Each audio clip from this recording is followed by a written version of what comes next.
buahku ini diletak pula di atas peti. Izinkan saya perkenalkan diri, moga-moga menyentuh hati. Nama diberi Muhammad Sakwan bin Abdullah.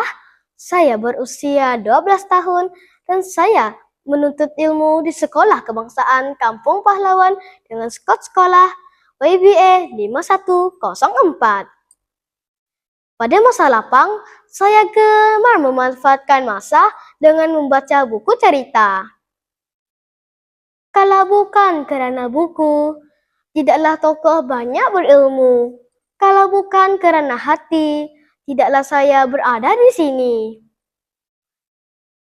Pada hari ini, saya begitu teruja untuk berkongsi sebuah buku cerita menampilkan kisah yang menarik bertajuk Putera Kata.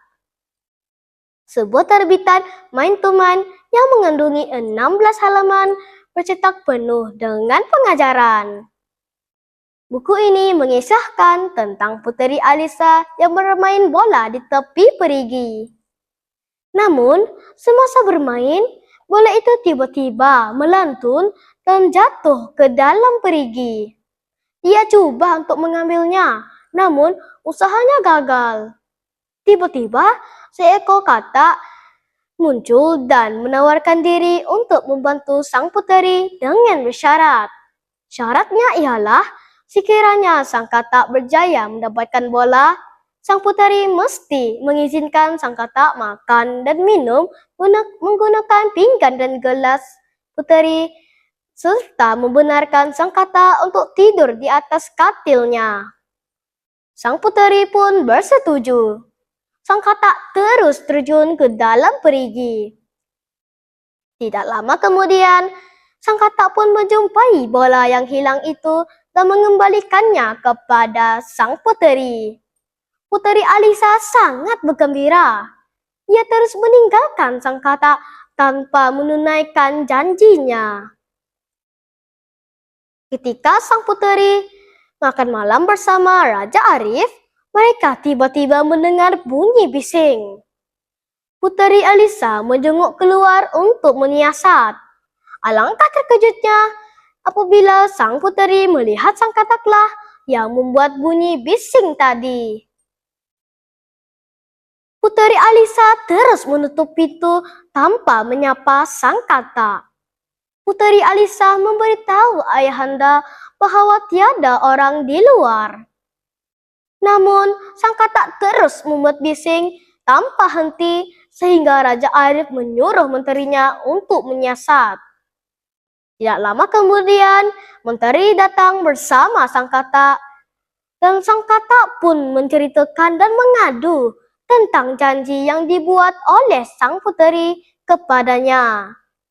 Baginda pun menyuruh puterinya untuk menunaikan janji yang telah dibuatnya kepada sang katak. Sang katak pun makan dan minum menggunakan pinggan dan gelasnya.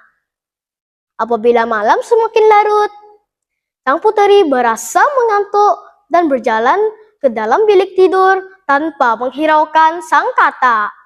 Ia tetap enggan menyuruh sang katak untuk tidur di atas katilnya.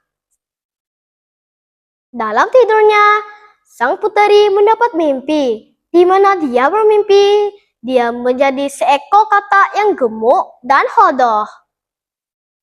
Keesokan paginya, Puteri Alisa terus menjumpai sang katak dan meminta maaf karena telah bersikap kasar. Pada malamnya, sang puteri memberikan bantalnya kepada sang katak dan tidur di atas katilnya. Pada keesokan paginya, sang puteri berasa terkejut. Dia melihat lelaki yang sangat tampan tidur di biliknya. Rupa-rupanya, sang katak yang telah membantunya merupakan seorang putera bernama Putera Faizal. Sebelum ini, Putera Faizal telah disumpah menjadi katak oleh penyihir. Sejak itu, Putera Faizal dan Puteri Alisa menjadi rapat dan akhirnya berkahwin. Baiklah, pada pendapat saya, kisah Putera Katak ini memberikan kita pelajaran bahwa kita mestilah menunaikan janji. Kita harus menepati janji, karena menepati janji yang telah dibuat menunjukkan kejujuran dan tanggung jawab. Puteri Alisa coba mengelak dari janji yang dibuat, tetapi akhirnya dia belajar bahwa mengingkari janji membawa kepada masalah. Sekian sahaja perkongsian saya pada hari ini. Saya berharap perkongsian saya membawa pengajaran kepada semua. Andai patah sayap Raja Wali, bertongkat jua Kanda kemari. Bicara hari ini Kanda akhiri dengan ucapan terima kasih.